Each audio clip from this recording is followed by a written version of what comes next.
Bismillahirrahmanirrahim. Assalamualaikum warahmatullahi wabarakatuh. Alhamdulillah. Hamdan katsiran tayyiban mubarakan fih kama yuhibbu rabbuna wa yarda. Alhamdulillah alladzi bi ni'matihi tatimmus shalihat. Asyhadu an la ilaha illallah wahdahu la syarika lah wa asyhadu anna Muhammadan abduhu wa rasuluh. Allahumma shalli wa sallim barik wa ala alihi wa ashabihi wa man tabi'ahu bi ihsanin ila yaumiddin. Allahumma ati nufusana taqwaha wa zakkiha anta khairu man zakkaha anta waliyuha wa maulaha. Allahumma anfa'na bima 'allamtana wa 'allimna ma yanfa'una wa zidna ilma. Ya ayyuhalladzina amanu taqullaha wa yu'allimukumullah. Ya ayyuhalladzina amanu taqullaha wa qulu qawlan sadida yuslih lakum a'malakum wa yaghfir lakum dhunubakum wa may yuti'illaha wa rasulahu faqad faza fawzan 'azima. Amma ba'd. Saudara-saudariku, Bapak Ibu, para dai, para guru agama, alhamdulillah kita bersaudara karena Allah Subhanahu wa taala. Kali pertama saya merasa mendapatkan kehormatan dari saudaraku sekalian atas silaturahim saya pertama di Kabupaten Kepulauan Meranti ini. Hari ini kita akan membahas tentang satu dunia pendidikan, dan hari ini saya ingin kembalikan dulu bagaimana, ingin saya berikan gambaran tentang pendidikan Islam itu seperti apa sungguhnya, dan saya ingin mengajak Bapak Ibu nanti untuk keluar dari zaman ini, Pak. Untuk keluar dari zaman ini. Karena nanti, karena saya sudah sering berinteraksi dengan para pendidik di Jakarta dan di beberapa wilayah yang lain, sampai kemudian bahkan beberapa pertanyaannya pun berulang pasti. Jadi saya sudah bisa duga beberapa pertanyaan nanti yang muncul. Sehingga di awal saya ingin katakan bahwa saya ingin kita akan keluar dari zaman ini, bukan berarti kita tidak melihat zaman ini. Tapi bahkan Ustadz kita dalam tausiahnya semalam, Dr. Mustafa, ketika beliau menyampaikan tentang tausiahnya, hari ini kita dipimpin oleh generasi yang tidak baik. Makanya saya ingin ajak kita keluar dari zaman ini. Kalau pemimpinnya tidak baik di bumi ini, ya pasti jelek hasilnya. Nah, melihat masa lalu Islam dan melihat masa yang ke depan. Hari ini biarkan dia menjadi sesuatu yang kita jalani, tapi kemudian menjadi sebuah PR besar bagi muslimin. Baik, saya sering dirahmati Allah Subhanahu wa taala. Saya ingin memulai, tapi laptop saya jauh di sana. Kalau diizinkan saya akan turun di sana ya. Ya apa ya? Oh baik.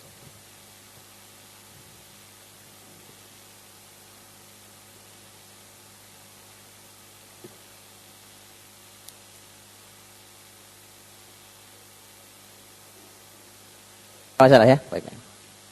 Karena saya kalau duduk terus ini, Pak.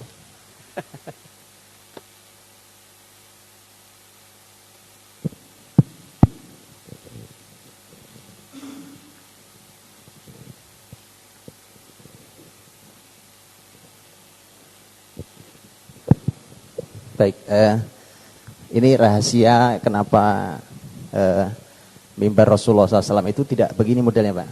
Gitu Ustaz ya. Yang benar itu mimbar memang depannya kosong, Pak. Lihat mimbar Rasulullah SAW di Madinah kan, memang lebih komunikatif begitu. Baik, insyaallah wa rahmati Allah Subhanahu wa taala.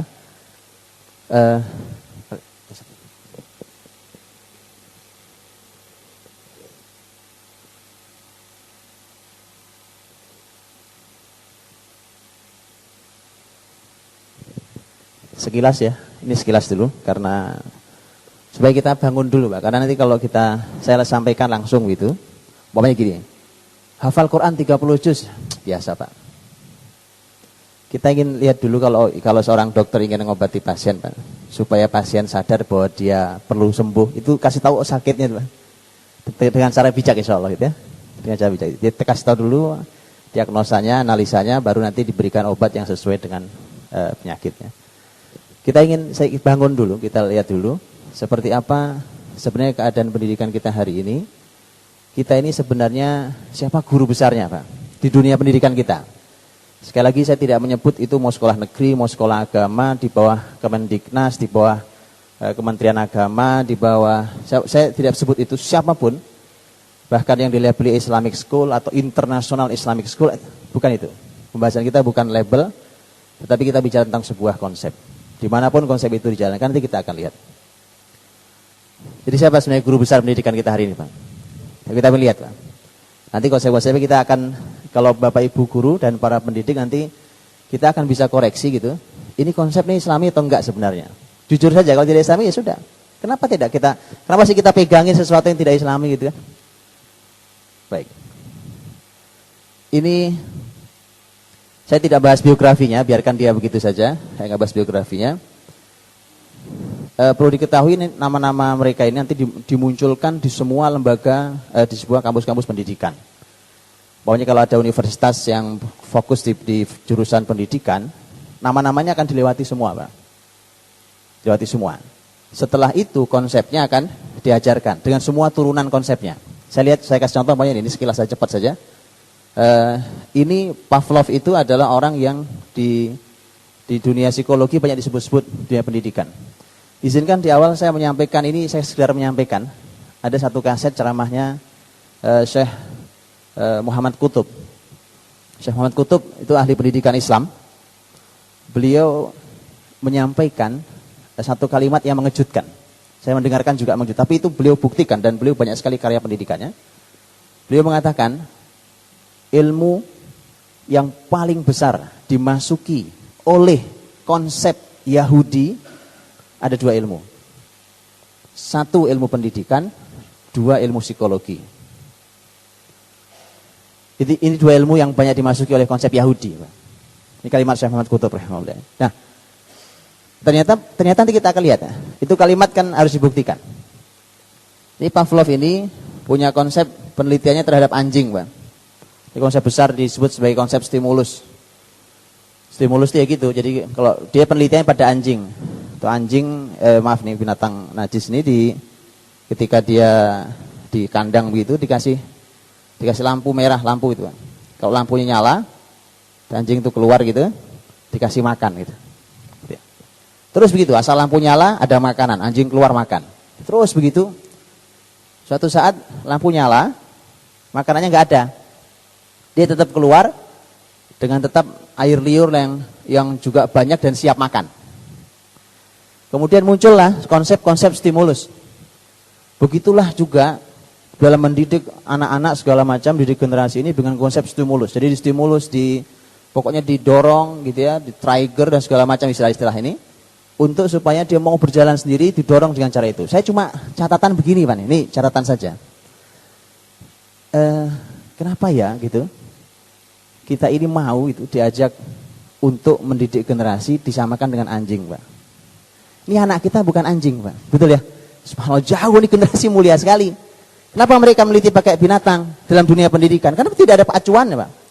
Tidak ada acuan. Kalau tidak ada acuan, apa aja diteliti buat manusia gitu ya. Akhirnya kemudian bayangkan. Itulah ketika Quran mengingatkan berkali-kali dalam sekian ayat tentang bahwa manusia tidak boleh sama dengan binatang dan segala macam. Gitu ya. Ketika Allah mengingatkan tentang ulaika kal an'am bal hum adhal dan seterusnya, merupakan satu konsep bahwa manusia nggak boleh samakan dengan binatang, Pak. Dalam hal pendidikan ini, bahwa mereka punya hati, punya mata, punya telinga yang harus berbeda dengan binatang. Tapi ini menjadi sebuah kebiasaan. Akhirnya nanti kita tidak sadar nih bahwa ternyata konsep yang dibawa dari binatang dimasukkan ya, bagaimana binatang dimasukkan ke manusia konsepnya. Ini Jiji Rusu, ini ilmunya masih hidup sampai hari ini gitu ya. Disebut sebagai bapak perkembangan. Dia adalah seorang bapak perkembangan yang hari ini ilmu itu cukup penting. Jadi ilmu perkembangan. Ilmu perkembangan itu gini, Pak. Jadi disebut dengan usia perkembangan, ya kan? Usia perkembangan. Jadi dari mulai usia berapa, naik usia berapa. Kalau usia sekian begini perkembangannya terus disebutnya sebagai jenjang atau usia perkembangan. Jadi guru besarnya nih menjadi rujukan hari ini. Semua ilmu yang diteliti setelah itu basisnya di sini awalnya, gitu kan? Bapak Ibu perlu tahu, itu saya tulis di situ tuh. Ini orang nih punya 5, berapa 5? Ya, punya 5 anak. Anaknya semua dibuang, Mbak Madia. Bayangkan, di umur 33 tahun menghamili tukang cuci. Bayangkan punya anak 5 dibuang, terus membuat teori tentang pendidikan anak. Diterima nggak itu, Pak? Diterima nggak? Diterima, buktinya di pendidikan kita diterima itu, Pak. Jadi rujukan utama itu ilmu. Bisa bayangkan kan? Diterima, Pak. Ada orang kampus pendidikan di sini nggak, Pak? Yang dosen umpamanya di dunia pendidikan? Ya, diterima, Pak. Konsepnya diterima. Bahkan yang menjadi sangat fenomenal umpamanya bukan karya ilmiah, ini novel sebenarnya. Semacam novel. Dia menulis buku judulnya Emil. Enggak ada tulisan sih. Dia nulis tentang itu. Nah, kemudian muncullah berikutnya konsep ini menginspirasi banyak pakar, ada Montessori, ada Piaget dan seterusnya, ya kan? Nama-nama itu masih akrab di telinga kita sampai hari ini kan? Iya, Pak. Bayangkan, Muslimkah? Apa landasannya? Siapa yang membuat? Sudah nggak masuk, Pak. Saya terkesan sekali dengan sampaikan oleh Ustadz kita, Dr. Mustafa, ketika beliau sampaikan itu, namanya kebaikan itu harus diajarkan oleh orang yang baik juga. Mustahil, Pak. Kalau kebaikan itu tidak diajarkan oleh orang yang baik sampai ke masyarakat. Ini orang yang pernah membuang anaknya sendiri, terus bikin teori tentang pendidikan anak. Tidak masuk, Pak. Dalam Islam tidak masuk sekali. Tapi terpaksa itu sekarang menjadi ilmu kita. Nggak apa ya, kita bangun dulu, nanti belakangan itu. Biar kita bangun dulu, masuk, Pak.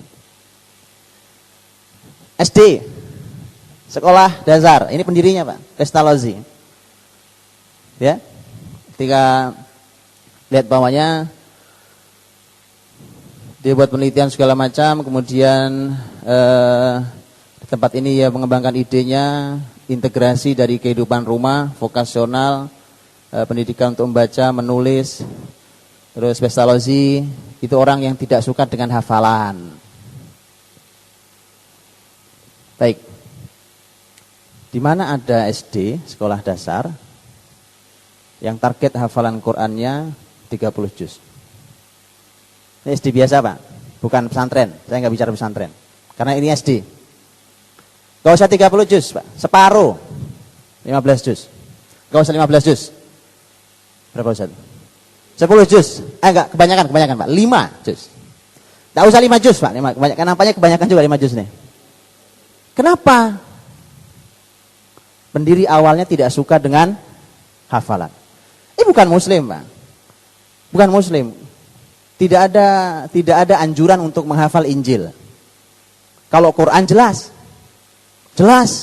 Quran itu nanti kita akan lihat detail angkanya, datanya segala macam dalam sejarah Islam. Dari situlah kemudian kita mulai segalanya. Yang selama ini cuma jadi jargon kita gitu, bahwa Quran, pedoman hidup itu jargon, Pak. Ya, jadi semboyan-semboyan yang belum dibuktikan. Kenapa? Pendiri awalnya nggak suka hafalan. Hari ini saya selalu ceritakan ini karena saya cukup terkejut, Pak. Suatu saat saya kumpul dengan satu sekolah besar pendidikan. Jadi ini pendidikan Islam, karena saya bicarakan Islam karena ditulis di situ Islam. Yayasan Pendidikan Islam. Dari TK, SD, SMP. Waktu saya datang sudah ada SMP Islamnya. Diskusilah saya khusus dengan guru dan yayasan sekolah itu, karena mereka ingin mendapatkan berbagai macam hal tentang pendidikan Islam. Ini jauh-jauh waktu itu saya ke Jawa Timur.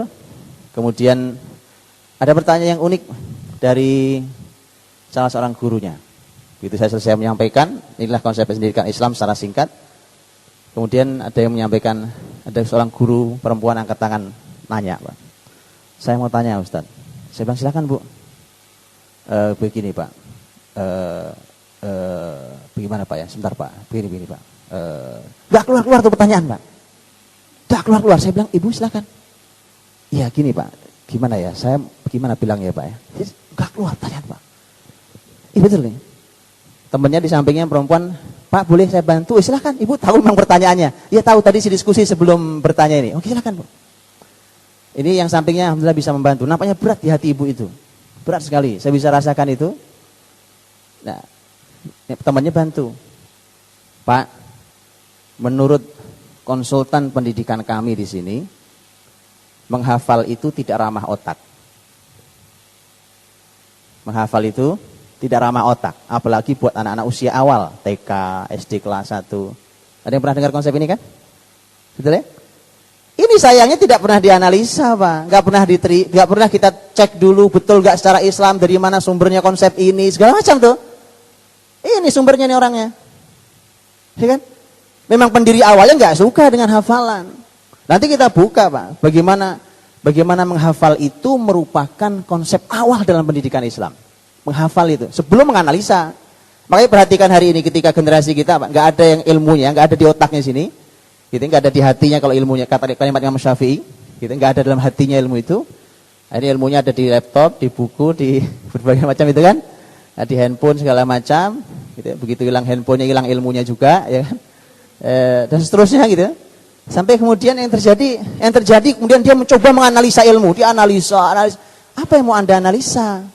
Ya mohon maaf nih Pak, mohon maaf. Suatu saat duduk nih di kelas begini. Yang duduk anak-anak teman-teman saya waktu itu ada di situ juga, ada teman-teman S2, S3, pembimbingnya seorang profesor. Saya udah gregetan nih Pak, udah hampir 2 jam. Hampir 2 jam kita diskusi membicarakan sesuatu yang Masya Allah nggak ada gunanya. Tidak ada gunanya, bukan ilmu tapi nggak ada gunanya dibahas. Kenapa? Ini masih mau coba membahas ini kira-kira seperti apa, kalau dibahas begini ilmu begini. Saya udah gregetan, saking gregetannya nggak bisa bicara Pak. Kemudian udah meledak-ledak di hati saya kurang lebih 15 menit sebelum selesai, saya bilang, boleh saya bicara Prof? Silakan Pak. Saya bicara Pak.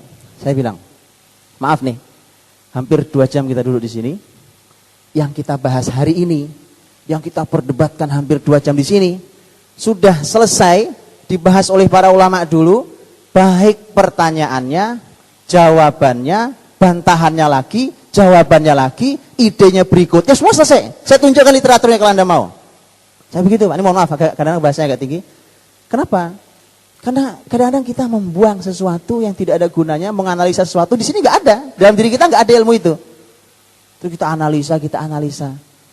Seharusnya kita memulai, kita kaji apa yang telah dibahas oleh generasi terdahulu Islam, kemudian kita yang mengembangkannya. Kalau kita gali dari nol lagi, ilmu kita, tenaga kita, waktu kita nggak cukup Pak. Nah ini yang terjadi kemudian karena tidak ada hafalan dalam diri kita terus dianalisa. Ini efeknya begini. Ya, ini salah satunya kalau bahasa tadi dia mengatakan tentang tidak suka dengan hafalan dan segala macam.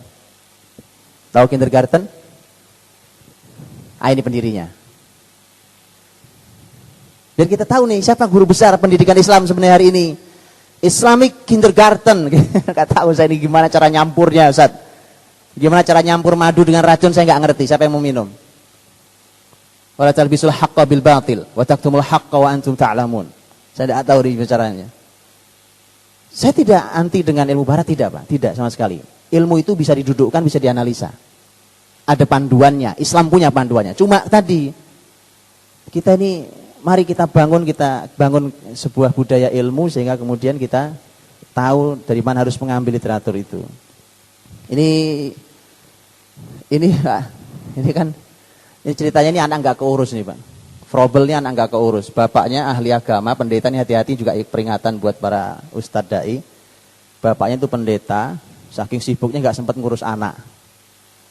Ini jangan jadi fenomena gitu Pak. Kita ustadznya keliling ceramah gitu ya. Kan? Keliling dakwahi orang, mengingatkan orang, perbaiki orang, tuh anak kagak keurus di rumah Pak. Udah serahin aja sama Allah. Ustaz, Allah bagaimana ceritanya? Udah gitu pakai ayat lagi. Dan nanti boleh tanya ke tafsir ke Ustaz nih. Jadi jangan sampai salah meletakkan ayat dalam sesuatu yang salah nih Pak. In tansurullah yansurkum wa yutsabbit aqdamakum. Kalau kalian tolong Allah, Allah tolong kalian. Kita kan lagi keluar nolong agama Allah nih biar anak kita nanti Allah yang ngurusi.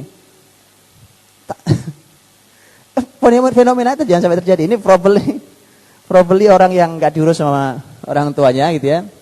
Enggak diurus ayahnya malah cenderung mengekang segala macam, akhirnya ada sebuah trauma Pak.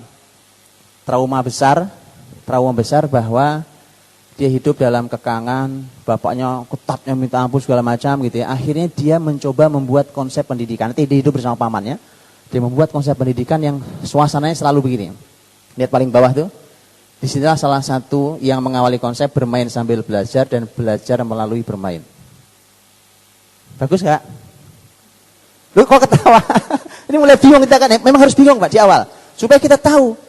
Betul, supaya kita tahu. Ini konsep awalnya. Belajar sambil bermain, bermain sambil belajar, belajar melalui bermain. Bagus, Pak? Mulai emang begitu, Pak? Memang anak-anak nggak boleh main, Pak. Ini kesimpulan juga yang salah. Ada ilmunya, semua ada ilmu. Nanti insya Allah kalau ada waktunya kita akan bahas ini semuanya. Kita buka, Pak. Bagaimana Islam? Bagaimana Islam? Ya. Biarkan itu nanti jadi tanda tanya dulu ya, nanti kita jawab di belakang. Ini malah yang disebut sebagai bapak pendidikan modern. Jadi pendidikan sebelum ini dianggap kuno. Baik, perhatikan tahun lahirnya, Pak. 1500-an kalau dalam sejarah Islam sampai mana? Ada yang tahu? 1500-an. 1400-an sekian, apa 15-an lah kurang lebih. Kira-kira siapa yang sedang berkuasa di dunia, Pak? Turki Utsmani. Tepat, Ustaz. Baru saja Andalus runtuh 1492 Masehi, kalau Masehi.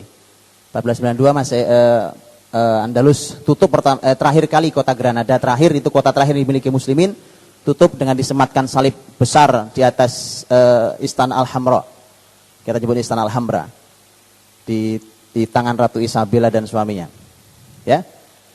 Tapi terus turun, masih ada perlawanan naik turun, tetapi kemudian terus semakin jatuh dan hilang Andalus sampai hari ini. Yang sudah besar di arah Eropa Timur adalah Turki. Yang kita kenal dengan Ottoman atau Turki Utsmani. Ya. Zaman itu, Pak.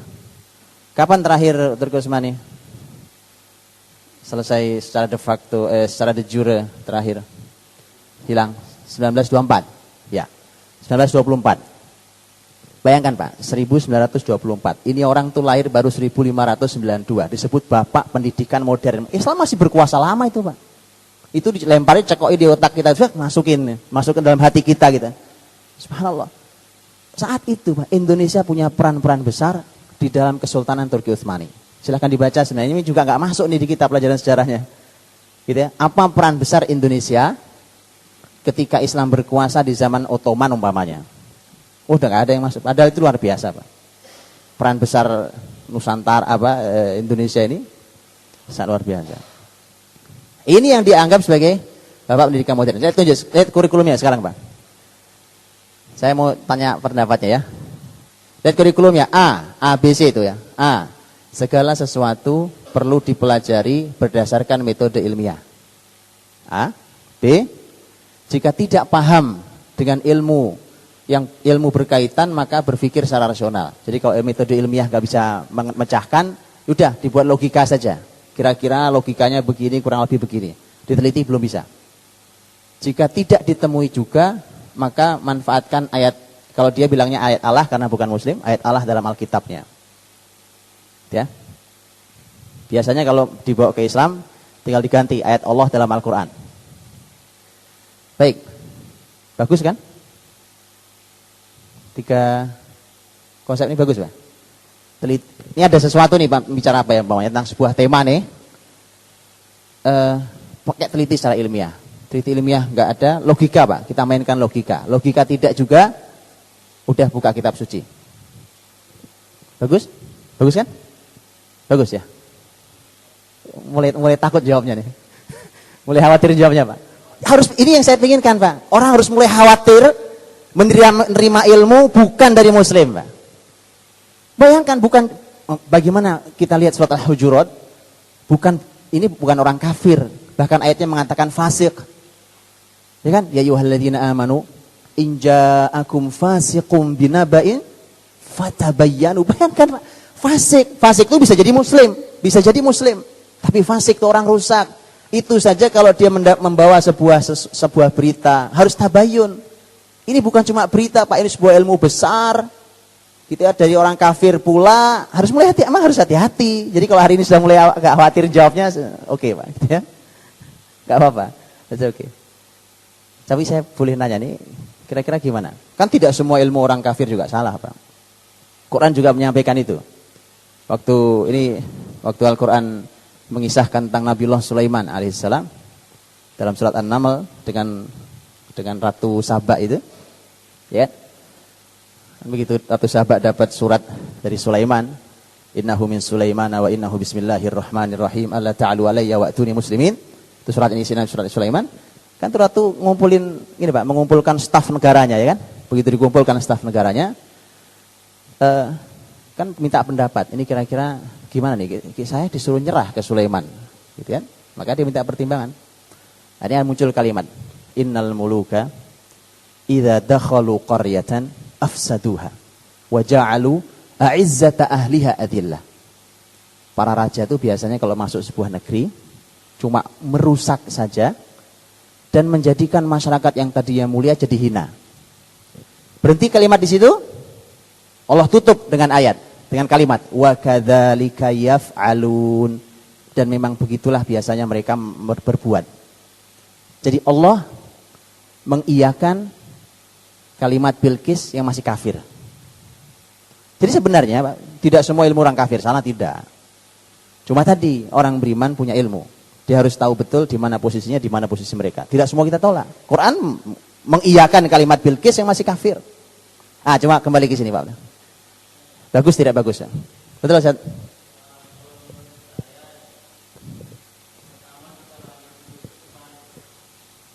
Kebalik Ustaz.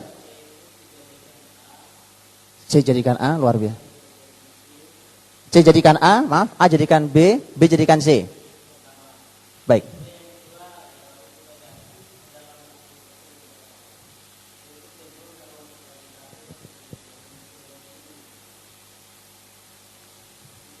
Jazakallahu khair.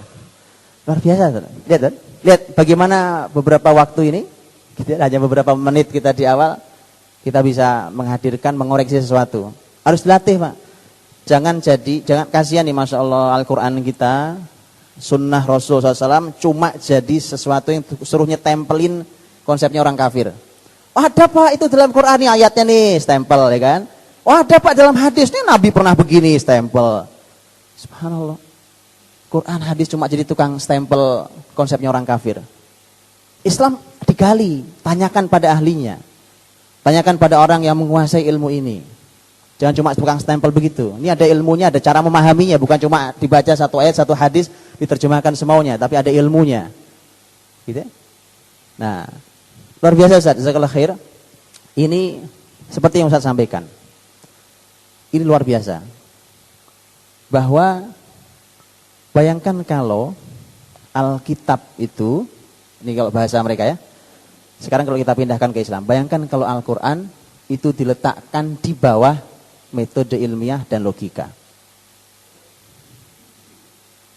Metode ilmiah dan logika. Jadi akhirnya ini gejala kita hari ini Pak. Saya kasih contoh. Saya kasih contoh nih. Apa contohnya? Oh gini. Pak, Bu, gitu kan. Rasul itu pernah menyampaikan la yashrabanna ahadukum qa'ima. Ini kan adab kecil gitu kelihatannya gitu. Jangan minum sambil berdiri lah. Ya janganlah minum sambil berdiri. Itu ini Pak, ada hadis lain tentang minum sambil berdiri. Benar, hadis sahih Nabi pernah minum zam-zam sambil berdiri. Makanya tadi saya bilang, serahkan pada ahlinya, para ahli sudah menganalisa itu terus keluarnya apa? Hukum itu. Baik. Kemudian begini Pak, saya kasih contoh. Menggabungkan dua hal itu, tapi tetap bahwa para ulama mengatakan bahwa minum sambil berdiri itu merupakan adab yang tidak baik, gitu kan? Nah, sekarang gini Pak, begitu kita mendengarkan hadis Nabi lewat di telinga kita itu, lewat aja dia. Berbeda ketika dibilang gini, Pak, ada penelitian. Menurut penelitian ternyata ginjal kita ini ada satu selaput Pak. Itu kalau kita duduk gini nih, gitu, otomatis dia nutup, gitu. Kalau kita berdiri, otomatis buka.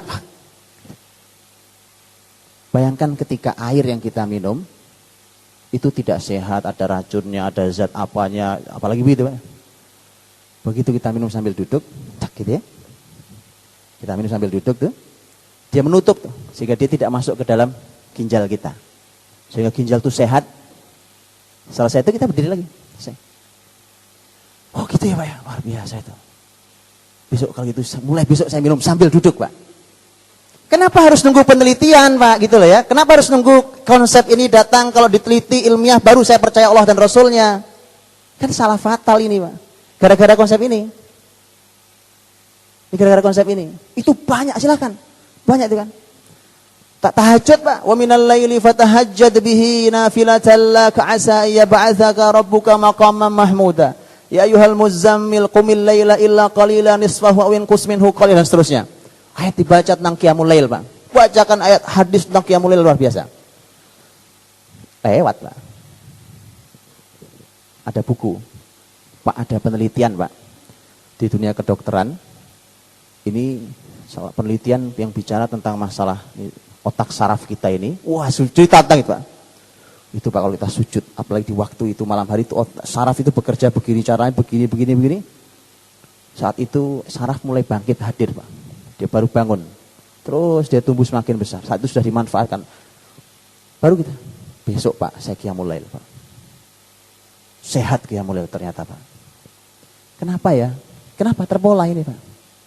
Terpola oleh ini. Kalau belum ada penelitian belum mau terima kita. Ayat Allah, hadis belum kita terima. Teliti dulu, Pak. Baru saya percaya kemana iman. Kemana nih iman kita? Gitu kan? Lihat, Pak. Bagaimana konsep ini tidak ada yang salah, tapi salah urutan bermasalah. Makanya nanti salah satu konsep hebat dalam pendidikan Islam adalah jangan salah urutan. Ini salah satunya. Salah urutan fatal, Pak. Saya kasih contoh paling sederhana. Saya guru matematika umpamanya gitu ya. Masuk nih. Saya di anak kelas 1 SD. Assalamualaikum anak-anak. Waalaikumsalam, Pak. Hari ini kita akan belajar tentang pembagian akar kuadrat. Itu anak kelas 1 SD, Pak. Bapak ngomong apa ya, Pak? Kenapa? Salah urutan. Salah urutan, betul? Saya masuk ke fakultas matematika, Pak. Assalamualaikum. Oke, saya hari ini kita belajar. 1 tambah 1 berapa? 2. 1 tambah 3 berapa? 2. Oke. 4 kurangi 1 berapa? Bapak ini ngeledek kita, ini mahasiswa matematika, Pak. Lihat, Pak. Tapi subhanallah, Pak. Sayang pengajian kita di masjid umpamanya, Pak. Pengajian di masjid. Saya mau tanya, mana yang kurikulumnya pakai urutan? Ilmu apa dulu, baru ilmu apa, baru ilmu apa, baru ilmu apa. Mana yang harus dimulai, mana yang harus dibelakangkan, mana yang harus diakhirkan. Di usia berapa, usia berapa, usia berapa. Itu pengajian. Apalagi di sekolah, harus nggak pakai, Pak. Urusannya sekolah, urusannya pembelajaran agama. Ada, Pak, urutannya, nanti kita lihat. Betul nggak tuh urutan? Betul nggak tuh urutan, nanti kita lihat. Baik. Masih ada? Cukup. Ini penguat aja, Pak. Ini hadis Nabi tak ternyata. Ya Allah, ini hadis cocok banget dengan tema pendidikan kita termasuk hari ini. Ini hadis sering kita dengar. Begitu tadi kita bahas, baru kita lebih dalam lagi rasanya memahami hadis ini. Ya kan? Kata Nabi, la tattabi'unna sunana man kana qablakum. Nahwal qudzati bil qudzah. Kalian ikuti pasti itu jejak mereka itu, sejengkal demi sejengkal, sehasta demi sehasta. Hatta law dakhalu juhra dabbin la dakhaltumu. Bahkan kalau mereka masuk ke lubang biawak pun kalian ikut masuk ke dalamnya. Itu kan gak ada manfaatnya dan bisa membahayakan gitu, Pak. Tapi karena mereka yang modern di sini, Pak, ikut. Maju lagi, maju. Oke. Baik. Saya sahabat bertanya, al-Yahud wan Nasara ya Rasulullah. Apakah mereka Yahudi dan Nasrani? Kata Nabi, waman, siapa lagi? Ya mereka itu yang kalian ikuti. Kerasa, Pak, ya? Tadi gak ada yang muslim satupun. Tadi itu gak ada satupun yang muslim. Ya, kalaupun tidak Nasrani diduga Yahudi. Gitu. Kalau tidak Nasrani diduga Yahudi. Jadi tidak ada yang muslim. Terasa itu, Pak, sekarang kita. Tuhan? Baik, Pak. Sudah berapa menit ini, Pak? Ini buat supaya bangun, Pak. Supaya bangun dulu. Ya. Berpindah, Ustaz.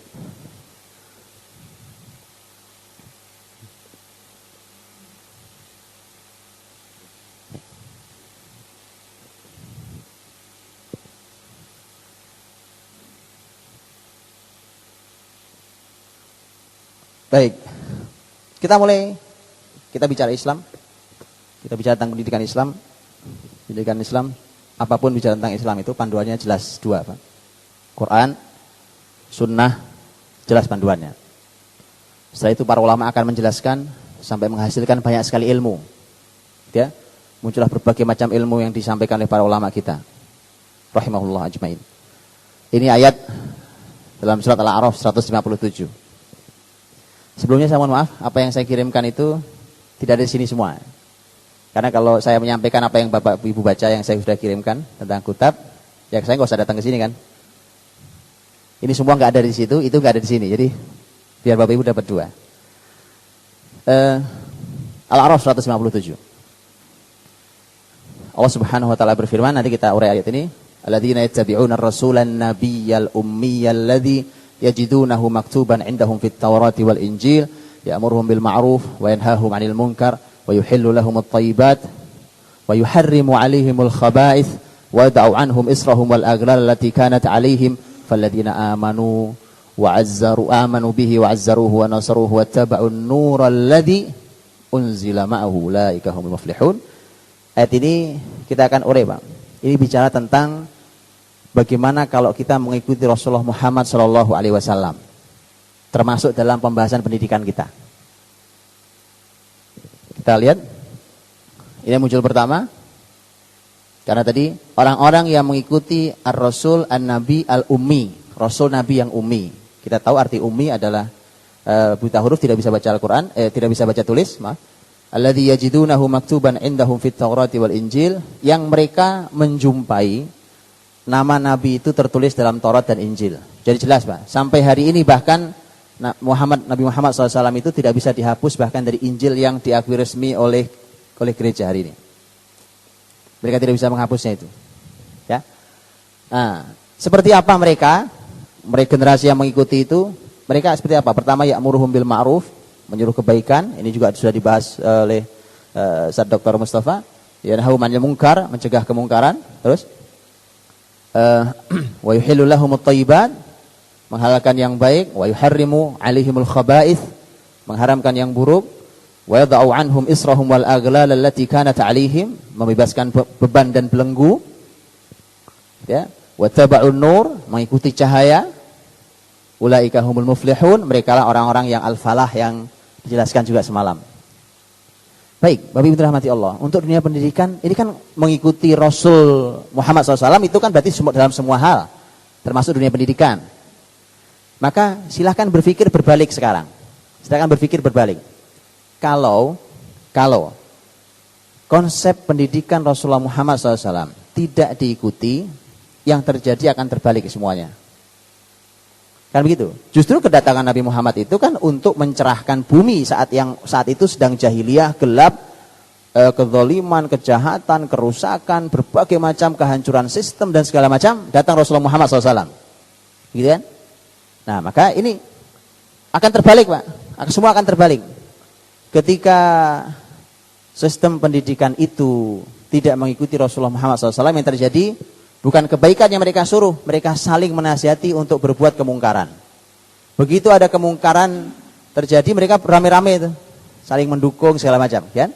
Begitu ada kebaikan, mereka saling mencegah, nggak usah, Pak, itu nggak usah, nggak terlalu penting lah itu di dunia pendidikan. Oke? Wa yuhillu lahumul thayyibat wa yuharrimu 'alaihimul khaba'ith, begitu? Yang baik menjadi haram, yang haram menjadi diizinkan. Wa yad'u anhum israhum wal aghlal allati kanat 'alaihim. Akhirnya pendidikan itu penuh dengan beban, Pak. Bebannya luar biasa, sulit sekali. Jadi guru Masya Allah susahnya, ya kan? Kalau pulang ke rumah tuh Bapak Ibu guru mukanya udah kusut gitu, udah lelah gitu kan. Kenapa? Sudah kurikulum berat, ya kan? Anaknya nakal-nakal, umpamanya gitu ya. Apalagi ada masalah lagi sekolah, segala macam persaingan antar guru. Tidak ada yang Islami, Pak. Tidak ada yang Islami itu. Pulang udah kusut semua itu guru. Tidak ada hadir dalam hati yang cerah, hati penuh iman bercahaya, karena setelahnya adalah kalimat cahaya. Ya. Kemudian pulang juga tidak membawa cahaya. Akhirnya yang terjadi pasti bagaimana kegelapan menghadirkan cahaya itu. Anak-anaknya yang terjadi juga sama, anak-anak didiknya pun sama, dari SD sampai kampus juga sama. Bapak Ibu gurunya gelap, anaknya juga gelap. Ya? Oh iya, Pak. Karena ini efeknya. Susah jadi guru, ya karena tidak ikuti konsep Islam. Saya kasih contoh nih, Pak, yang langsung aplikatif. Saya kasih contoh. Bapak Ibu sekarang umpamanya belajar tentang manajemen kelas. Manajemen kelas itu susah apa gampang, Bu? Bisa apa gampang, Bu? Duduknya harus begini, Pak. Meja, kursi ini, posisi ini. Anak-anak, guru harus tahu menganalisa umpamanya ini anak ini umpamanya cenderung audio. Ini cenderung visual, ini cenderung kinestetik, ini. Oke, Pak, ini harus dipisahkan masing-masing, ya kan? Sebelum supaya senang, kasih ice breaking dulu. Gitu. Ribet amat orang mau belajar, Pak. Mengapa? Asal konsep itu tidak dari Islam, yang ada kita mengembalikan beban dan belenggu di pundak kita, Pak. Justru hadirnya Rasulullah Muhammad SAW itu untuk melepaskan semua beban itu dalam semua konsep kehidupan. Bukan hanya pendidikan, ini pendidikan salah satunya. Terus nanti gimana Pak cara yang ngajar? Itu nanti di belakang kita bicara. Supaya kita tahu bahwa Islam begitu luar biasanya. Beban-beban semua. Itu semakin kita ini mengikuti konsep yang tidak dari Rasul, Pak. Belum lagi nanti gini. Konsep itu ganti pemimpin, ganti kebijakan. Ini negara ini, Pak. Khas negara ini. Saya nggak tahu kalau di Rio ya. Kalau selama merah putih saya kira masih sama. Iya, Pak. Kenapa saya bilang segini? Saya kasih contoh karena saya dulu di Saudi. Di Saudi itu Pak kurikulum nggak pernah berubah. Dari TK sampai S3 tidak pernah berubah karena dulu konsep ini didudukkan oleh para ahli, para ulama. Untuk mengubahnya harus duduk orang yang sama dengan kualitas kapabilitas yang sama. Siapapun rajanya, siapapun menterinya nggak boleh mengubah kurikulum pendidikan. Karena itu dulu telah dihasilkan oleh orang-orang yang telah diakui kapabilitasnya dan segala macam. Ini contoh, Pak. Kan enggak kan? Jangan kan ganti menteri, Pak. Ganti lurah beda kebijakan nanti kan. Pendidikan ikut-ikutan, Pak, akhirnya. Beberapa hal memang baik, Pak, tapi kan kasihan banget, Pak. Ganti lagi. Zaman saya SD, Pak, dulu ada istilah CBSA. Zaman saya SD. SD, Pak, ya SMP gitu. CBSA. Cara belajar siswa aktif. Wah, enggak cocok, ganti lagi, kan? Ganti lagi. Sekarang apa, Bu, istilahnya? KTSP. KTSP mau diganti lagi, Bu, itu udah siap-siap kan? Saya pusing lagi. Udah diganti? Ganti lagi. Nanti ganti lagi, Bu. Ganti lagi nanti, ya kan? Siap-siap. KTSP aja kemarin guru-guru pusing dan belum menguasai, kira-kira gitu kan? Ganti lagi konsepnya. Ya, ini pusing lagi, Pak. Sudahlah, Bu. Pokoknya kalau bukan dari Islam konsepnya menyulitkan dan menyusahkan. Kan bagus, Pak. Nah, Islam pasti lebih bagus, ya kan? Pasti lebih bagus, Pak. Kita tidak mendapatkan itu nanti. Ya. Kita akan muter gitu, Pak. Dari mulai Syawal, Pak. Bulan Syawal kemarin tuh. Saya mencatat beberapa statement Pak Menteri Pendidikan bagus sekali. Beberapa, tapi ini kontroversi di kalangan dunia pendidikan yang sudah tadi kemakan oleh guru-guru besar tadi itu. Statement pertama yang beliau keluarkan di Syawal itu gini. Apa iya anak-anak kita belajar kurikulum sebanyak ini? Sampai kalimat terakhir kemarin yang keluarkan bukan Pak Menteri tapi di stafnya saya lupa di Kemendiknas kalau saya tidak salah. Sampai bahasanya gini, punggung anak kita ini memar gara-gara bawain buku. Sampai begitu bahasanya sudah sampai begitu, Pak. Apa iya SD berapa kurikulumnya, Bu? SD kelas 1, 2, 3 berapa jumlah ini ya? Jumlah pelajaran? Enggak salah, Bu. Ini SD mana nih, Bu? SD 12 ya, Bu? 12 pelajaran? Insyaallah 12 pelajaran, Bu. SD kelas 1 ya masih ingusan, kadang-kadang pipis di celana masih 12 pelajaran. 9 pelajaran. 9 pelajaran. Kelas 3 yang 12 ya, Bu? Kelas 3 mana 12 pelajaran. Bayang enggak tuh, Bu? Ada yang akhirnya konsep tambal sulam begini, Pak. Saya ini, Pak, ingin bagus agamanya. Terus gimana caranya? Ini Diknas, ini Depak. Berapa jumlah pelajaranmu kalau gitu, Nak? Enggak kehitung, Pak. Ya kan, coba bisa dibayangkan, Pak. Betapa Islam itu semua konsepnya adalah konsep yang mudah tapi hasilnya dahsyat. Sekali lagi nanti kita akan lihat beberapa hal ya. Baik. Lanjut. Ada juga statement yang kedua yang disampaikan Pak Mendiknas ini, karena ini bagus saya sampaikan sekali, ini bagus sekali. Ya, tapi ini akan menimbulkan kontroversi lagi, Pak. Beliau mengatakan begini, hukuman fisik itu sesuatu yang boleh. Ya. Loh ini alhamdulillahnya Pak Menteri Pendidikan kita ini bukan orang politik, Pak. Mohon maaf saya tidak mencederai orang politik, tidak. Maafkan saya karena gini, tidak ada kepentingan karena beliau dulunya rektor segala macam. Jadi kan sejarah pendidikannya jelas orang akademisi. Ya. Jadi kemudian ketika bicara betul-betul dia orang yang terjun di dunia itu.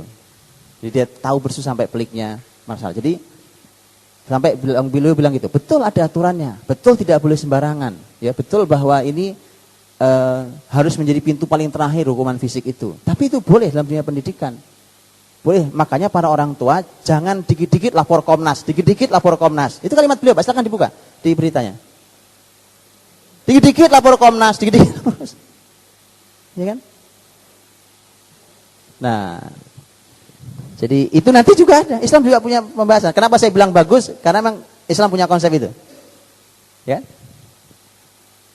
Oh, ini berbicara tentang bahwa ternyata lengkapnya Islam itu luar biasa, Pak. Kita sudah sampai dikasih gambaran besar tentang visi besar. Kalau ditanya gini, Pak. Oke, Pak. Sebenarnya ini kita nyekolahin anak sampai S3 umpamanya atau S1 lah paling enggak, atau SMA minimal umpamanya gitu ya. Emang targetnya apa sih? Target besarnya itu apa, Pak? Bapak Ibu kalau nguliahin anaknya, nak kamu kuliah di mana, di sini yang paling bagus apa gitu ya, universitas apa, ini bagus-bagus nak, kamu ambil jurusan ini bagus di universitas ini. Sebenarnya ada di otak kita nih apa nih Pak sebenarnya? Pekerjaan. Sepakat nih biasanya nih kalimat pekerjaan itu sepakat. Pekerjaan. Nah ini Pak, karena tujuannya kecil, maka pasti hasilnya lebih kecil. Itu pasti. Kerjaan kok kecil Pak? Kecil sekali. Urusan cuma nyari duit itu urusan kecil bagi muslimin. Betul Pak. Ini bukan masalah kaya atau miskin, bukan. Bukan kaya atau miskin ini. Masalah kaya miskin Allah yang memberikan rezeki. Allah yaqbidu wa yabsut. Allah yang menahan, Allah yang melebarkan, terserah Allah Subhanahu wa taala. Tetapi itu urusan yang sekecil sekali. Kecil sekali Pak. Dalam hidup ini. Kalau orang cuma pengen nyari duit pagi sampai sore gitu ya. Ya Allah Pak, berangkat pagi-pagi. Kalau Jakarta macetnya luar biasa Pak. Gitu ya. Kemacetan yang melelahkan itu. Kalau di sini alhamdulillah tidak ada kemacetan seperti Jakarta gitu. Kita sudah kasihan Pak, lihat keluarga Jakarta itu kasihan sekali. Silakan ditanya orang-orang yang tinggal di Jakarta, itu istri ketemu suaminya kapan, kan? Itu anak-anak ketemu sama bapaknya kapan, ya. Itu ibunya di rumah. Bagaimana kalau ibunya ikut keluar rumah? Kebayang gak tuh kapan tuh keluarga ketemu? Begitu ketemu udah loyo, udah lesu, sudah lelah dengan semua masalahnya, udah tinggal meremnya aja, diajak ngomong udah melongo, nggak nyambung gitu kan? Ya memang begitu. Memang keadaannya sangat rumit seperti itu. Nah, jadi kita bicara tentang memang harus dibangun dari visi awalnya besar gitu, harus jelas. Dan subhanallah, Allahu Akbar. Ketika Nabi menyampaikan itu semua lengkap untuk kita, lengkap sekali untuk kita. Jadi kalau ada yang bilang ini kan Islam itu global Pak, ini kan masa lalu. Wah, ini perlu belajar lebih banyak lagi kita Pak. Kalau sejarah disebut masa lalu, masalah. Apalagi kalau Nabi disebut masa lalu.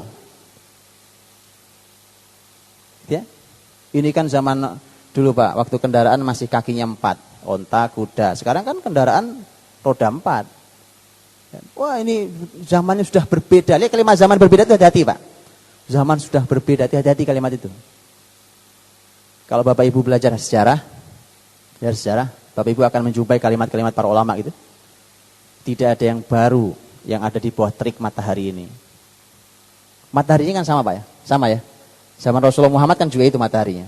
Sebelum Rasul juga itu mataharinya. Tidak ada yang berbeda yang ada di bawah terik matahari ini. Apa maksudnya? Ini hukum sunatullah yang berulang. Kita nyebutnya sunatullah. Karena orang barat nyebutnya kadang-kadang hukum kausalitas, gitu ya, hukum sebab akibat. Kan kalau begini, kalau begini, kalau diulangi Pak jaya umat, kalau diulangi jatuh Pak umat. Itu kan sudah hukum kausalitas, Pak, gitu kan? Jadi zaman manapun sama. Tidak menutup bahwa di zaman-zaman tertentu ada sesuatu yang berbeda, tapi konsepnya sama Pak. Umpamanya begitu betul tadi. Zaman Nabi belum ada roda 4. Ya, tetapi fungsi roda 4 adalah kendaraan seperti kaki 4 tadi itu. Dengan fungsi yang sama maka akan kita bisa menganalisa hal yang sama. Nah, Bapak Ibu dirahmati Allah SWT, Rasul sudah menggambarkan tentang visi besar sekali. Ini hadis sahih riwayat Imam Ahmad rahimahullah. Imam Ahmad menyampaikan hadis ini dan ini langsung lisan Nabi yang menyampaikan ya. Harus kita ketahui bahwa ini langsung Rasul yang menyampaikan sallallahu alaihi wasallam. Kalau yang saya merahin itu ada tulisan khilafah ala minhajin nubuwah, yang kedua ada khilafah ala minhajin nubuwah, itu dua kalimat yang diulang oleh Rasul dalam satu hadis beliau. Ya. Nabi menyampaikan 5 urutan zaman, khilafah alamin haji nubuwah, mulkan aldon, mulkan jabriyah. Sebelumnya Nabi menyampaikan nubuwah, khilafah alamin haji nubuwah, kemudian mulkan aldon, mulkan jabriyan, baru kembali khilafah alamin haji nubuwah. Para ulama hari ini mengatakan bahwa kita ada di fase 4. Para ulama menganalisa kita ada di fase 4, fase mulkan jabriyah, yang artinya bahwa negeri ini, bumi ini dipimpin dengan tangan besi, dipimpin dengan diktator sekali. Pemimpin yang berkuasa di muka bumi terserah mau ngapain mereka, gitu ya, itu terserah. Jadi kalau di Indonesia pemilu berjalan dengan baik itu dipuji, tapi kalau pemilu itu berjalan dengan baik di Palestina dikudeta. Begitu itu terserah yang punya, pokoknya terserah yang punya bumi sekarang, artinya yang mimpin bumi sekarang ini gitu kan. Yang oleh Ustaz Mustafa semalam disampaikan tidak baik gitu. Ya. Jadi di yang pertama itu khilafah alamin haji nubuwah, kita lihat. Ya. Nah, khilafah alamin haji nubuwah, yang ke bawah juga khilafah alamin haji nubuwah. Satu lagi hari. Oke. Lanjut. Nah, kalau yang atas itu sahabat, Pak. Karena setelah fase nubuwah, pas sahabat yang oleh Nabi disebut sebagai generasi kekhilafahan. Khilafah itu adalah kebesaran Islam dengan satu kepemimpinan. Dulu zaman sahabat, manapun negerinya, pemimpinnya ibu kotanya di Madinah dulu. Berganti-ganti, Abu Bakar wafat, ganti Umar wafat, ganti Utsman wafat, ganti Ali radhiyallahu anhu. Jadi ditutup dengan masa Hasan radhiyallahu anhu ajmain. Nah, ini ini fase 5. Nah, cuma pertanyaannya, apakah itu kita yang punya? Apakah kita yang berperan di sana? Apakah anak-anak kita? Tapi mau kita atau anak-anak kita, atau tidak bersama anak kita, ini tetap akan hadir, Pak. Karena janji Rasulullah SAW. Jadi kalau kita tidak mau ikut mendidiknya dengan pola yang sama yang dihadirkan Nabi, maka ini akan hadir, kebesaran Islam ini akan hadir bersama keluarga-keluarga yang lain, bukan dengan keluarga kita. Kan sayang. Ya. Nah, bayangkan kalimatnya sama. Lihat yang di atas khilafah alamin haji nubuwah, yang bawah juga sama kalimatnya. Kalimat yang sama itu, ini karakter Quran dan hadis Nabi, menginspirasikan bahwa caranya, metodenya, isinya, pembelajarannya, sistemnya, segala macam harus sama. Harus sama. Karenanya dalam konsep pendidikan juga demikian, Pak. Harus sama. Dengan apa? Dengan yang pernah dihadirkan oleh Rasul ketika beliau mendidik para sahabatnya. Bagaimana nanti kita bahas ya. Lanjut. Nah, yang bawah ini beda lagi, Pak. Ini hadis riwayat Ahmad ketika Nabi ditanya tentang 2 kota. Ayul madinataini tuftahu awwala. 2 kota ini mana yang ditaklukkan duluan?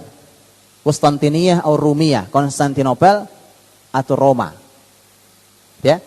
Kalau Konstantinopel itu Istanbul sekarang. Dulu namanya Islambul, dulu namanya, terus diganti jadi Istanbul.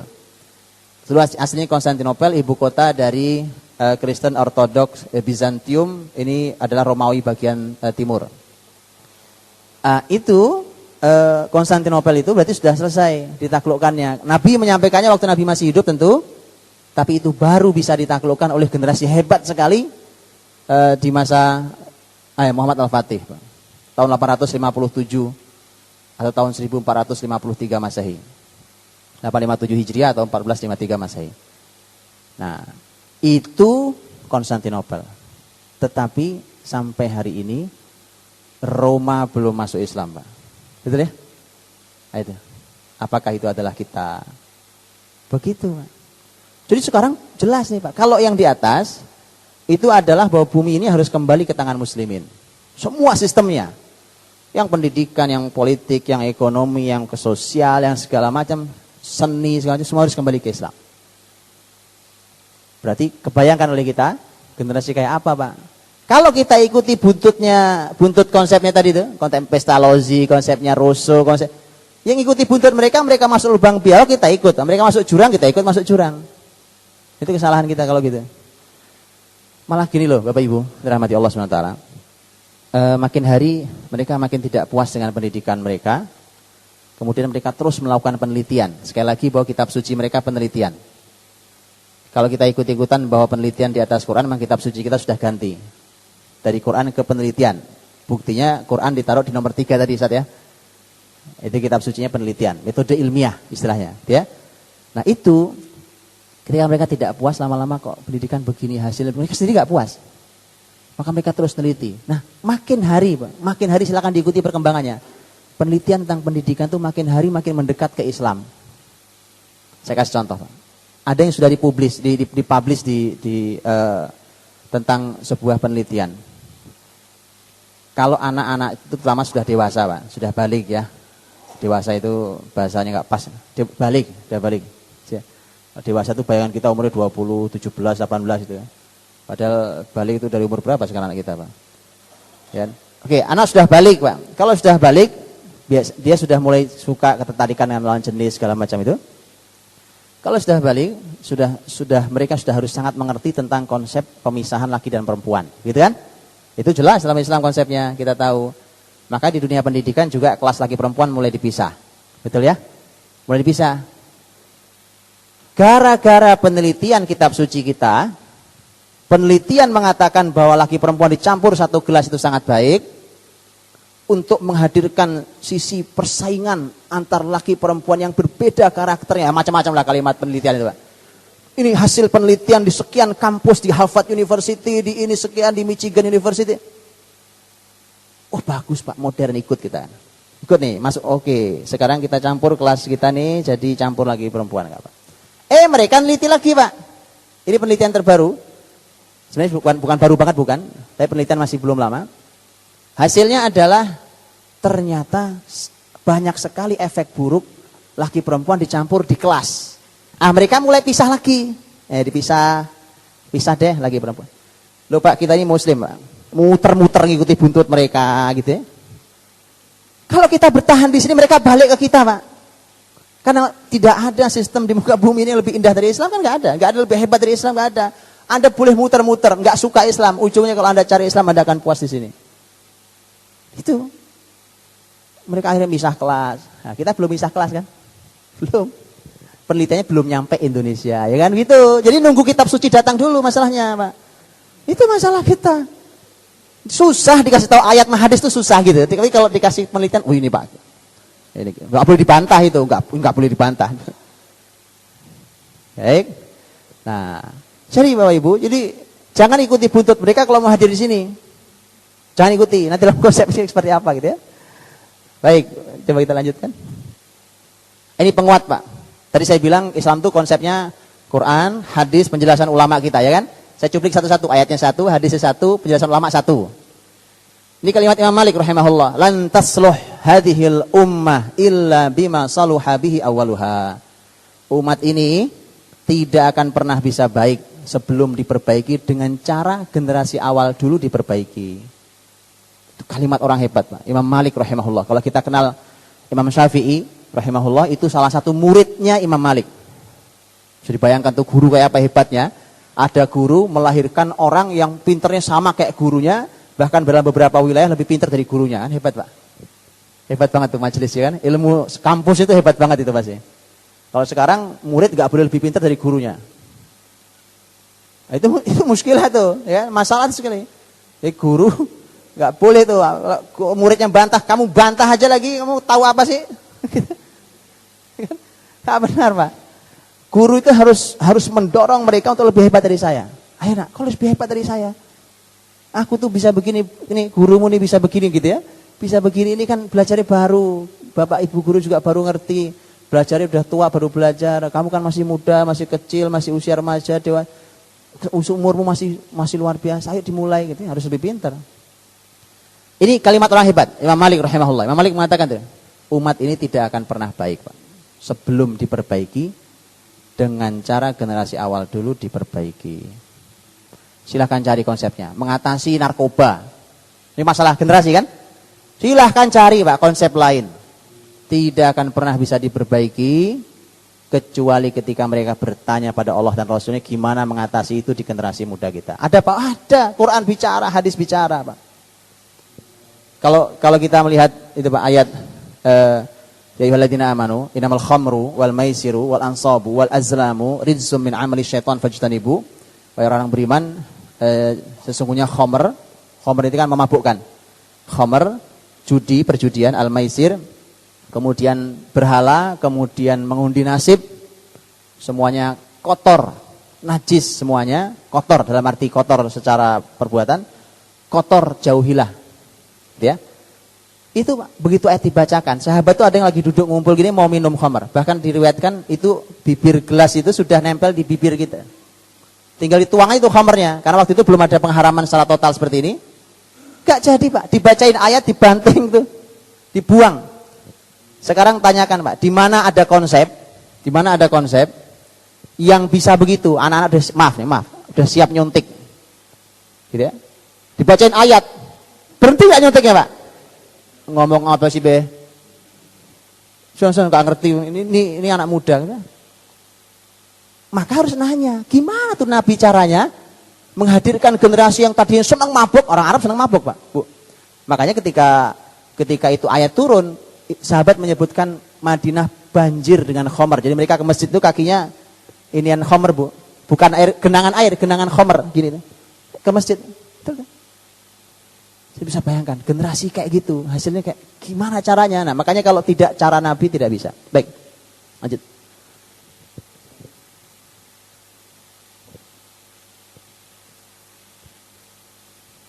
Baik.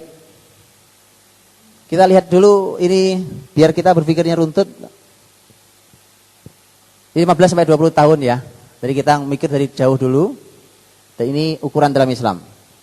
Saya ambil ancang-ancangnya jauh 15, sebenarnya saya ingin membicarakannya 18, tapi karena di data ini ada 15 tahun. 15 sampai 20 tahun. Dan mari kita pikirnya jauh dulu ke depan gitu Pak. 20 tahun. Gitu ya, usia 20, 19, 18, 17 gitu ya. Saya tunjukkan, pokoknya gini. Sekali lagi kalau ini semua sejarah yang tadi saya katakan, mari kita keluar dari zaman ini, Pak. Bahwa tidak ada yang tidak bisa diulang. Apalagi kalau itu adalah konsep Quran dan Sunnah. Ya. Sejarah ini sesuatu yang akan terus berulang. Kalau ahli sejarah mengatakan at-tarikh yu'idu nafsahu. Sejarah itu mengulangi dirinya sendiri. Ini kalimat para ahli sejarah. Baik. 14 tahun. Dari sana Pak, 14 tahun Muhammad Al-Fatih jadi wali kota. Di sini berapa usia Pak Bupati, Pak? Bisa bayangkan, Pak. 14 tahun sekarang ini, Bapak Ibu bayangkan 14 tahun anak Bapak Ibu di mana sekarang? Apa kegiatannya sehari-hari? Coba bayangkan dulu. 14 tahun. Anak nomor berapa, Bu? Anak nomor berapa nih, Pak? SMP kelas 3, kelas 2 ya. Oke, apa yang dikerjakan, Pak, Bu? Sekolah, ya kan? Sekolah, kursus, ya kan? Main sama temannya, terus apa lagi? Saya nyebutin baik-baik aja. Lanjutin, Pak. Apa yang dikerjakan? Gak usah susah gini, Pak. Pokoknya gini, di rumah tuh kita karena udah dewasa, kita kasih udah 14 tahun, kita bilang, "Ini Nak, ini kamarmu ya, diurus ya." Saya mau tanya. Itu rata-rata tuh anak segitu dikasih kamar. Kamarnya rapi, wangi, ya, atau bagaimana ceritanya? Lu kok ketawa? Ibu-ibu lebih tahu nih, Pak, enggak apa-apa. Kenapa, Bu? Bayangkan, bagaimana mau diserai sebuah kota, ngurus kamar saja berantakan. Betul enggak? Ya, Pak, ya. Terus bagaimana Pak cara mendidiknya? Nah itu pertanyaan-pertanyaan lagi. Nanti soal dijawab ya, sabar dulu. Ini biar berpikir runtut ya. Jadi begitu. Ini betul-betul oleh ayahnya itu Sultan Murad II itu ayahnya Muhammad Al-Fatih, Pak. Itu dididik oleh bapaknya, betul-betul dididik kan. Dan konsepnya bisa digali, Pak. Ya, dalam konsep pendidikan Muhammad Al-Fatih. Maka di pendidikan saya kasih namanya Al-Fatih, Pak. Kutab Al-Fatih. Jadi ketika dia dididik oleh ayahnya dari awal, 14 tahun diuji coba, diserai satu kota menjadi diuji coba ini, Pak. Tidak akan diserai kota itu kecuali memang dia dianggap telah layak. Di situ saatnya dia belajar, Pak. Bapak Ibu membaca atau tidak informasi beberapa waktu yang lalu, belum lama ini, terutama di Ramadan kemarin, anak perempuan usianya 15 tahun dari Palestina, gitu ya, memimpin kota. Ya, baca Bu ya. Baca ya, Basyair, namanya Basyair Uthman. Itu di kota Alar. Kota Alar itu kota kecil, kurang lebih kalau saya nggak salah baca penghuninya cuma 7 ribuan orang, tidak banyak. Tapi itu satu kota sendiri, gitu ya. Terus anak perempuan ini diserahi kota itu selama 2 bulan, suruh mimpin kota itu 2 bulan. Bapak Ibu dirahmati Allah, itu cuma program, bukan beneran. Kalau ini beneran, programnya itu program liburan musim panas. Kan kalau di Timur Tengah tuh liburan musim panas bisa sampai 3 bulan, 2,5 bulan sampai 3 bulan karena musim panas. Itu libur. Karena libur maka mereka membuat program-program bagus buat anak-anak mereka. Di antara programnya adalah minta kota itu diserahkan ke mereka. Cakep kan? Di sini di Meranti boleh juga Pak, atau di Riau nih kabupaten boleh juga. Jangan kabupaten dulu Pak, jangan kabupaten kota dulu, kelurahan ya kan, kepala desa. Tapi didik dulu anak-anaknya. Saya mau buat program itu, insya Allah nanti kalau sudah ini saya ini kan sampaikan ke sini nanti insya Allah ya. Kita punya program tentang keluarga, parenting nabawiyah segala macam. Nah itu nanti kita buatkan program itu. Memang prosesnya sedang berjalan. Jadi ketika mereka sudah terdidik kan dicoba Pak. Terbayang nggak sih anak-anak 15 tahun, 14 tahun gitu ya sudah memimpin sebuah negeri, dia tahu menimbang sesuatu, dia memutuskan, dia diberikan hak tanda tangan. Itu Basyair Utsman itu anak perempuan itu dia diserahi apa saja. Yang jelas pokoknya kota ini diserahin ke kamu, begitu ya. Yang tidak boleh dia memutuskan hanya masalah keuangan. Karena kalau keuangan dia harus kerjasama dengan dewan, jadi dengan banyak pihak, sehingga dia tidak boleh memutuskan. Tapi semua Pak, urusan semua, yang air, yang listrik, yang jalan, yang apa, yang kemakmuran, kebijakan dia boleh memutuskan tuh. 2 bulan lumayan kalau dipegang berantakan kan. 2 bulan lumayan. Tapi lihat, kadang-kadang gini Pak, kita membaca sejarah itu kadang-kadang kita anggap itu masa lalu. Begitu ada hari ini baru kita, oh benar ya Pak, ternyata bisa Pak. Bisa. Karena pola kita yang salah. Nah kemudian kita tidak tercapai. 14 tahun tuh Pak. Kita suka dengar Ibnu Sina ya, terlepas bahwa saya tidak bicarakan tentang Ibnu Sina diprotes oleh para ulama tentang akidahnya. Tapi hitunglah ini sudah kita kenal sebagai dokter muslim gitu ya. Ibnu Sina 17 tahun jadi dokter Pak. Bukan cuma sekedar dokter. Itu dia adalah dokter yang paling terkenal, paling hebat di seluruh keistana. Bisa dibayangkan tuh. Kenapa waktu itu ceritanya ini pemimpin negeri itu tuh sakit nggak ada yang bisa nyembuhin Pak. Datang Ibnu Sina, ini mudah kata Ibnu Sina. Ini mudah nih, dikasih sembuh Pak. Kasih Allah SWT. Ya. Jadi akhirnya kemudian itu 17 tahun sudah menjadi dokter pun, ya kan? 18 tahun depan dia pindah ilmu jadi fisika, ahli fisika. Supaya kan tuh kayak apa tuh kecerdasan orang, ya kan? 18 tahun jadi fisika. 18 tahun yang sama di zaman sahabat Nabi Usamah bin Zaid jadi panglima, ya kan? Panglima perang. Bayangkan anak muda jadi 18 tahun disuruh mimpin jadi panglima melawan Romawi. Romawi itu negeri terbesar saat itu. Samping Persia. 22 tahun Al-Fatih jadi sultan. Yang tadi 14 tahun dicoba, 22 tahun jadi sultan. Dikasih tuh wilayah kekuasaan semua, yang wilayah Konstantinopel itu sampai Indonesia. Kekuasaannya sampai Indonesia. Indonesia Muslim. Terus itu 23 tahun Umar bin Abdul Aziz jadi gubernur Madinah. Gubernur Madinah. Coba Pak, gitu ya. 24 tahun Al-Fatih yang menaklukkan Konstantinopel itu umur 24 tahun. Ini hanya contoh usia, ya. Nah, jadi kita harus berpikir dari usia itu, Bu. Sekarang nih, kita lulus kuliah umur berapa? S1 deh, S1 20-an ya Pak ya? 21, 22, oke 22 deh. Kira-kira tuh lulus S1 sudah bisa ngapain? Bandingkan dengan usia ini maksud saya, bandingkan dengan usia ini itu. Ya kan? Mau kerja di mana? Nikah nggak berani. Mau S2 lagi apa? Iya, saya S2 lagi, apa kuliah lagi gitu kan. Nah, kalau bapaknya punya perusahaan bisa jadi ngelanjutin perusahaan bapaknya, kalau nggak ada ya. Jadi artinya ada masalah sangat serius pada pendidikan kita hari ini. Ya. Apa ini? Begitu Pak. Jadi kita kira-kira ini saya bicarakan dengan bahasa hari ini. Ini bahasa hari ini ya. Hanya yang bawah karena fokus pembahasan kita di bawah itu, maka kemudian yang atas saya bahasakan bahasa hari ini. Bahwa 5-12 tahun, saya sudah tulis di tulisan kita itu, bahwa 5-12 tahun itu usia kutab namanya. Dan kutab itu ada, saya sudah jelaskan di sana, mohon dibaca Bu ya, mudah-mudahan sudah dibaca. Di situ sejarahnya, supaya kita tahu dulu Islam menyebut usia 5, sekolah di usia 5, pendidikan di usia 5-12 tahun, namanya bukan madrasah, tapi kutab. namanya kutab gitu ya. Makanya di tempat saya pun saya buat namanya kutab aja udah gitu. Namanya kutab dah. Ya madrasah dari terjemahan sekolah hari ini. Tapi saya sudah sebutkan di sana bahkan tulisan tentang madrasah, sekolah, school, kutab. Jadi itu 5 sampai 12 tahun. 12 16 ini dalam breakdown itu ya. 12 sampai 16 tahun harusnya SMA cukup, Pak. SMP SMA cukup itu. Kelamaan nanti sekolah enggak usah lama-lama, Pak. Ya. Kalau kurikulum bisa diringkas kenapa harus diperpanjang?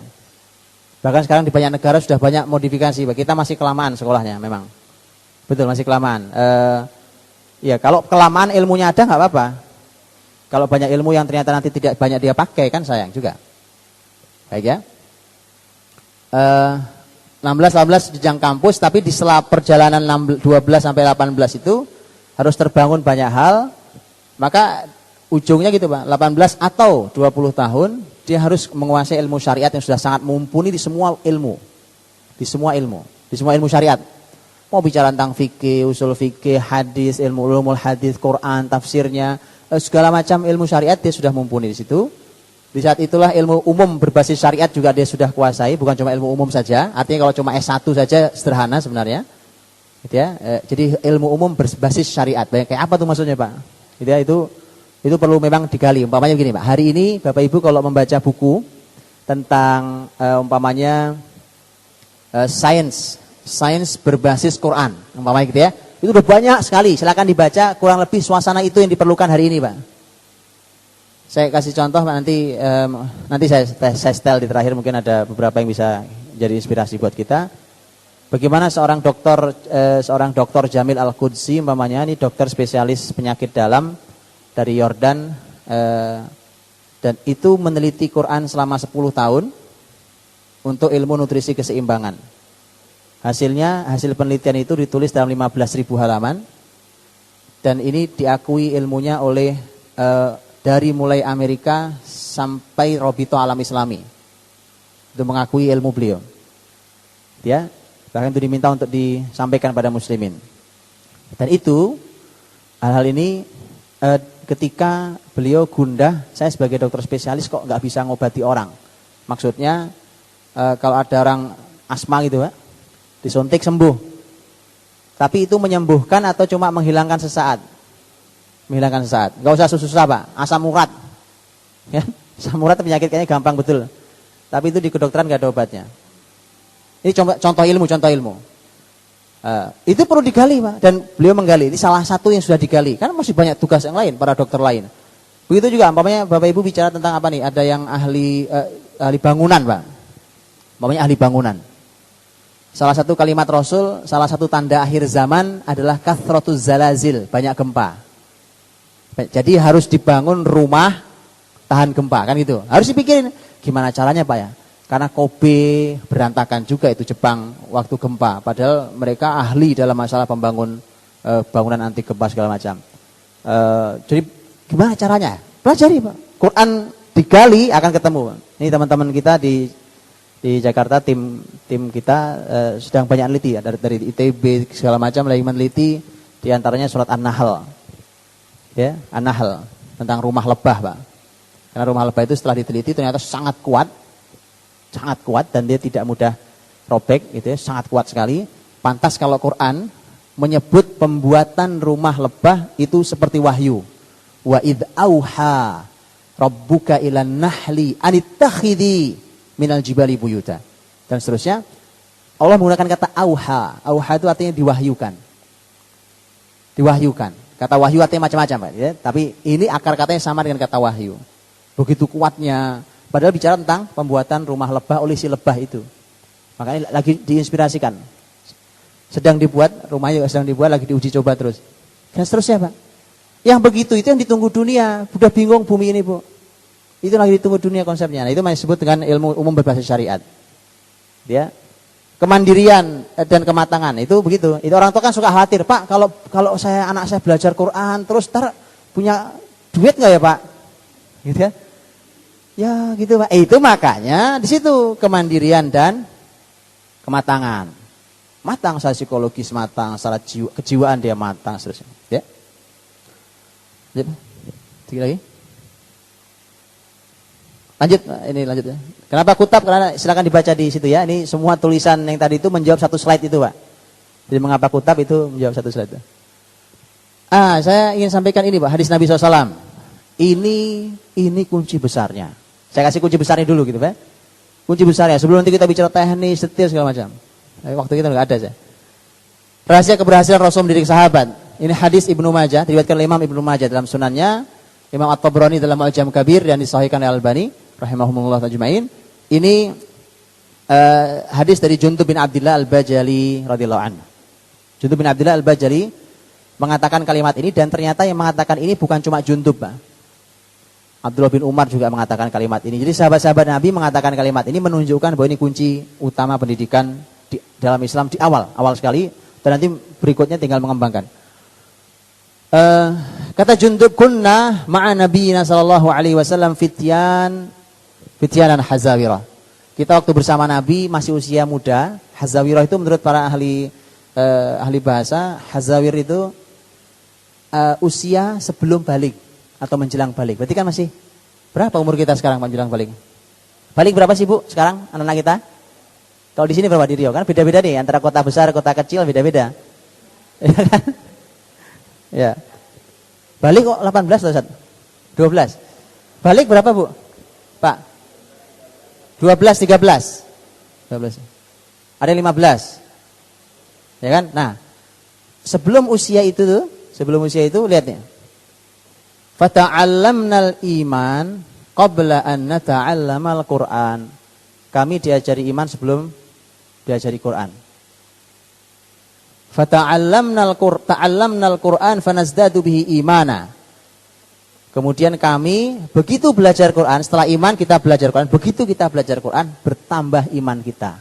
Mengapa? Ada orang yang ahli Quran, belajar Quran bukan tambah beriman. Betul ya, Pak? Itu orang-orang yang pemikirannya rusak, ya. Orang-orang yang pemikirannya sesat. Itu kalau ditanya kadang-kadang itu hafalan Qurannya luar biasa. Luar biasa. Bahkan ada yang hafal Quran 30 juz. Itu belajar Quran tidak menambah iman.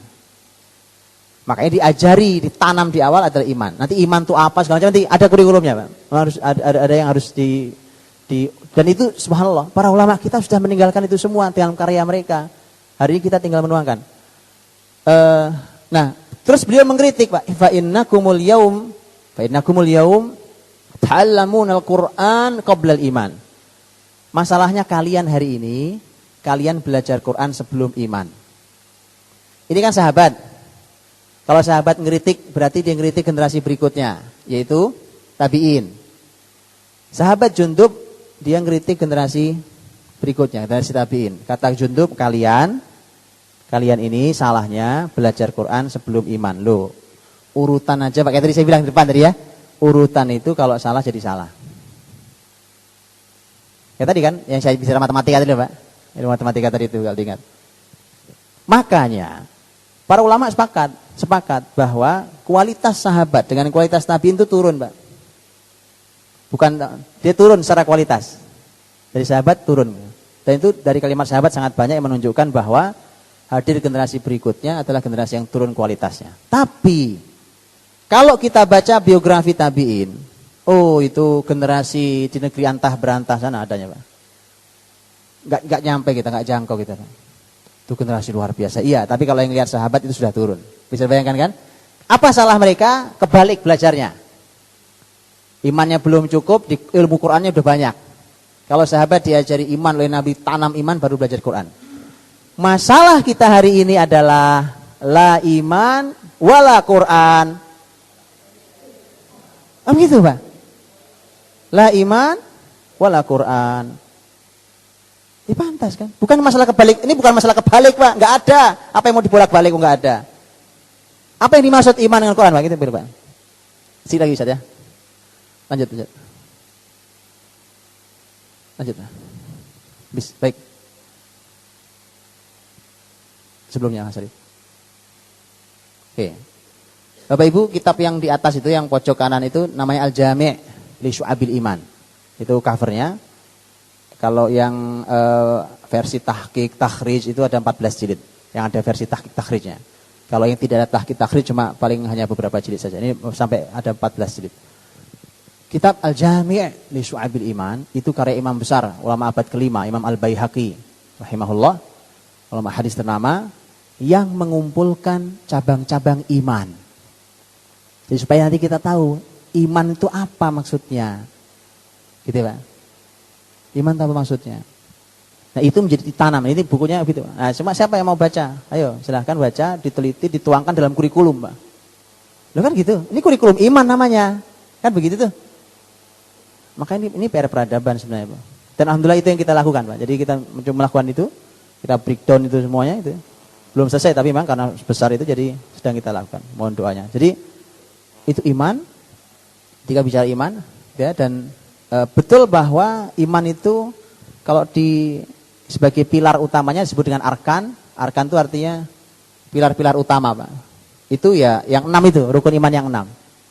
Dalam Quran, dalam hadis Nabi dari 6 itu Allah dan Rasulnya sangat sering menggabungkan antara iman billah wal iman bil yaumil akhir. Itu perasaannya lagi, kira-kira lebih gitu. Sehingga kalau itu kita tanam Pak luar biasa. Ya, karena nanti kita juga akan bicara tentang metode, gimana sih caranya nanam Pak, pakai cara apa, cara bicara, cara menyentuh anak-anak kita, cara apa. Ya. Setelah lagi, Quran. Kalau yang dimaksud Quran lanjut. Nah, yang dimaksud Quran ini Pak.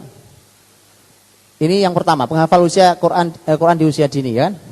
Nah, di orang-orang besar dalam Islam itu hafal Qurannya semua lihat perhatikan. Imam Syafi'i 7 tahun, At-Tabari 7 tahun, Ibnu Qudamah 10 tahun, Ibnu Sina 10 tahun. Ini orang-orang berbagai macam keahlian ya.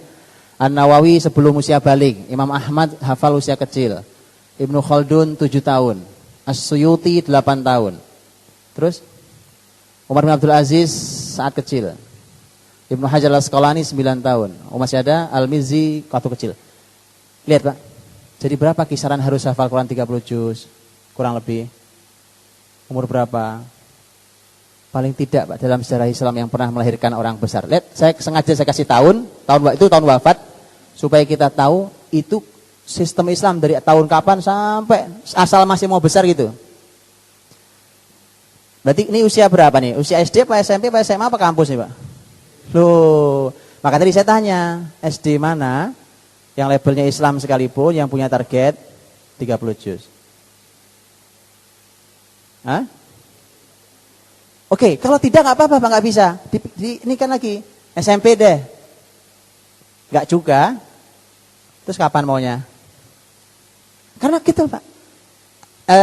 Ada tulisan yang lain yang kapan-kapan. Kalau nggak nanti Bapak Ibu buka web kita.